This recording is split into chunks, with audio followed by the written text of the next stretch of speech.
வணக்கங்க. ஒரு வீடியோ. அது ஒரு ஒரு வீட்டில் நீங்கள் வாடகைக்கு இருக்கிறீங்க.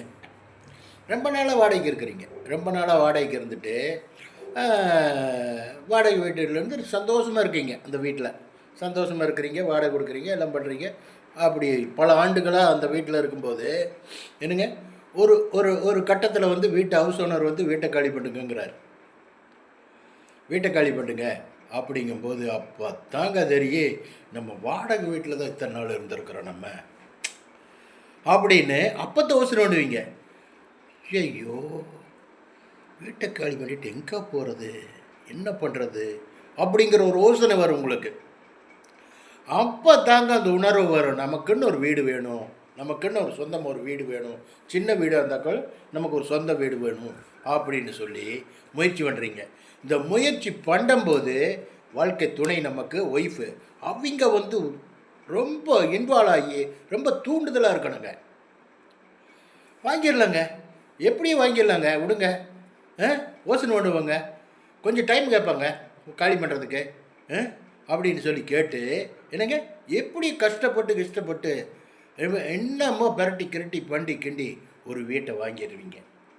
கடன் தான், கடனாக இருந்தாலும் சரி, எதாக இருந்தாலும் சரி, வீட்டை வாங்கிடுவீங்க. அதே அதே ஒய்ஃபு, நம்ம எங்கெங்கே வீடு வாங்குறது, ஒரு சின்ன வீடு வாடகை கிடைக்கு பாருங்கள், நம்ம எல்லாம் வீடு வாங்க முடியுங்களா அப்படின்னு அந்த மனசை தட்டியாச்சுன்னா அது அப்படி அது அதே வாழ்க்கை தான் இருக்கும். கடைசி வரையில் அந்த வாடகை வீட்டில் தான் இருப்பீங்க. என்னென்னா, ஒரு பெண் நினச்சா எதையும் செய்யலான்னு சொல்ல வர்றேன். ஒரு பெண் நினச்சா எதையும் செய்யல, பெண்ணுக்கு அவ்வளோ சக்தி இருக்குதுங்கிற நான். நம்மளை விடங்க 10 மடங்குல 100 மடங்கு எல்லா விஷயத்திலையும் அவங்க சக்தி உயர்ந்தவங்க, எல்லா விஷயத்திலையுமே உயர்ந்தவங்க, சக்தி உள்ளவங்க, ஆற்றல் உள்ளவங்க, அறிவுள்ளவங்க. நம்ம மட்டம் தட்டுறதுனால அவங்க சமையல் கட்டு வீடுன்னு அடங்கியிருக்காங்க, அமைதியாகி இருக்காங்க.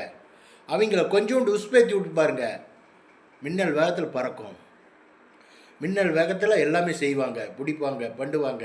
வளர்ச்சிக்கு என்னென்ன தேவையோ அத்தனையும் சொல்லுவாங்க. நம்ம இதை வாய் திறக்கிறதுக்கு விடுறது இல்லையே, அப்புறம் எப்படி? வாய் திறக்க விட்டால் தானே பேசாமரு உனக்கு என்ன தெரியும் பேசாமரு அப்படின்னு மூஞ்சில் அடிச்சு மாதிரி அடித்து உட்கார வைக்கிறீங்க. அப்படி உட்கார வைக்கக்கூடாதுங்க. அவங்களுக்கு தட்டி விடுங்க, எல்லாமே நடக்குன்னு சொல்ல வர்றேன். பெண்களுக்கு அவ்வளோ சக்தி இருக்குன்னு சொல்ல வர்றேன். என்னங்க, பெண்களுக்கு வந்து சக்தி மட்டும் இல்லை, உயர்ந்த குணம் இருக்குது, சிந்திக்கிற பக்குவமான இருக்குது, பொறுமை இருக்குது, இத்தனை பெண்கள்கிட்ட இருக்குது. நம்ம கொஞ்சம் அவங்களுக்கு ஃப்ரீடம் கொடுக்கணும். ஃப்ரீடம் கொடுத்தால் நம்மளுடைய முயற்சிக்கு ரொம்ப ஒத்துழைப்பாக இருப்பாங்கன்னு சொல்ல வர்றேன். வச்சுட்டுங்களா? பாய்.